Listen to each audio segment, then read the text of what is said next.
महानगरपालिकेच्या उपमहापौरपदी मनोज चौधरी यांची या ठिकाणी निवड करण्यात आली आहे।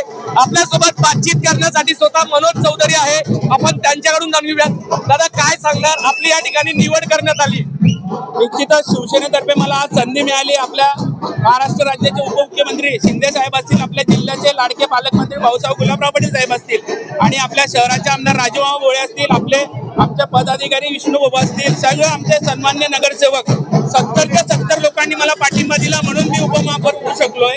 आणि निश्चित येणाऱ्या काळात आम्ही चांगल्या पद्धतीने शहराचा विकास करू। आगामी काळात कुठले विकास कामं जळगाव शहराची करणार? सर्वात मुख्य रस्ता जो आहे आपला, सर्वात मुख्य माझ्या प्रभागात कचरा फॅक्टरी म्हणे सगळ्यात मोठी समस्या आहे। माझ्या प्रभागातल्या लोकांना दम्याचा आजार, लहान मुलांना आणि ज्येष्ठ नागरिकांना खूप जास्त प्रमाणात त्रास होतो, तो आम्ही लवकरात लवकर तो सोडण्याचा प्रयत्न करू। आणि राहिलेले जे आपल्या प्रभागातील असतील, शहरातील असतील, सर्व रस्ते गटारी चांगल्या पद्धतीने करू। आणि सगळ्यात मुख्य 4 कारण आहे: स्वच्छता, पाणी पुरवठा,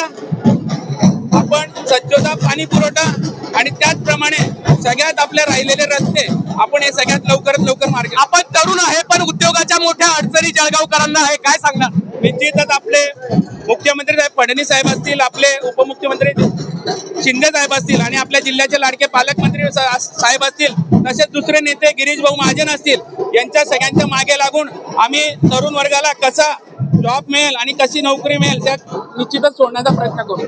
आगामी काळात जळगाव शहराची वाटचाल विकासाकडे राहील, अशी ग्वाही उपमहापौर मनोज चौधरी यांनी या ठिकाणी दिली आहे। आज त्यांची या ठिकाणी सर्वानुमते निवड करण्यात आली आहे। जुगल पाटील, जय महाराष्ट्र न्यूज, जळगाव।